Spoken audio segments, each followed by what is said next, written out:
Tina Wood here with Inside Xbox, and here I am at EA Tiburon in Orlando, Florida, home of Madden NFL 11.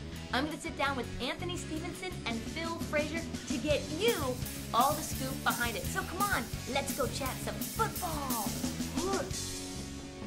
So Phil, let's talk a little bit about the development process for Madden. This year you sort of have been more transparent with blog updates and that stuff. What's the motivation behind that?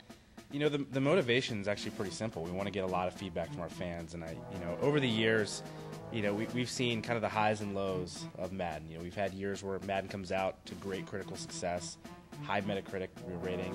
People just love the game.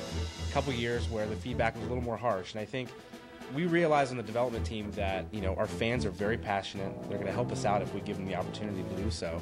And really, by doing these blogs, by talking about the features much earlier than we have before, we have an opportunity to not only make a great game by adding these features to it, but to make it the perfect game by getting the feedback from the people that are ultimately going to enjoy those features. So before I let you go, where can we send people so they can actually get the blog updates on the development process? Well, you can get updates on Madden and pretty much any EA Sports game if you go to easports.com. All of the action is located there. Thanks so much. Thank you. So Anthony, the Madden franchise has been around, I would like to say forever almost. It started out on the Apple II. What's it like now?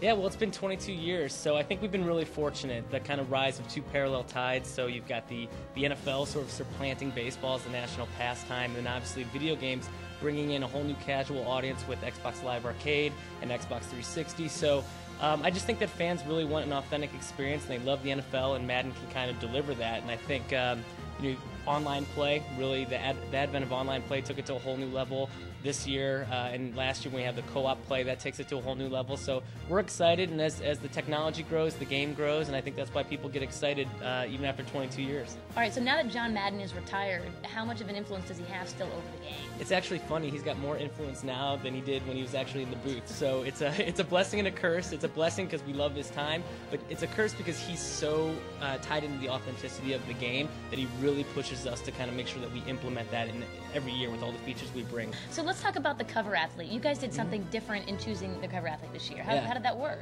Well, every year, no matter what the team goes with, we're dealing with two things, right? It's always the curse. Well, yeah, we have to talk about that. Yeah. Because I actually kind of believe in it, but... So this year, we want to avoid all of that and just say, you know what, let's pick the three guys that we think are the best at their position and embody the spirit of this year's game, and let's let the fans choose. So we went with Reggie Wayne, wide receiver of the Indianapolis Colts, made to the Super Bowl, so good pick there. Drew Brees, Super Bowl MVP, can't go wrong with a quarterback. And then the wild card we threw in there is a guy on defense, Jared Allen, defensive end for the Vikings. He's just a high-energy guy that sort of personifies what our game on defense is about, that sort of high energy, bust through the line, get a sack. So it's pretty interesting to see. And so now who is the cover athlete? So it is Drew Brees, and I think it's the perfect choice. He was the Super Bowl MVP. He's put himself in a position to be a Hall of Fame caliber quarterback, and quite honestly, there's really no reason that the Saints can't do it again this year. And somebody that really took a city and kind of put it on his shoulders. It's pretty exciting. We're happy for him. And when's the game going to hit store shelves? August 10th, everywhere. August 10th, everywhere. EA Sports, Madden NFL 11. It's in the game.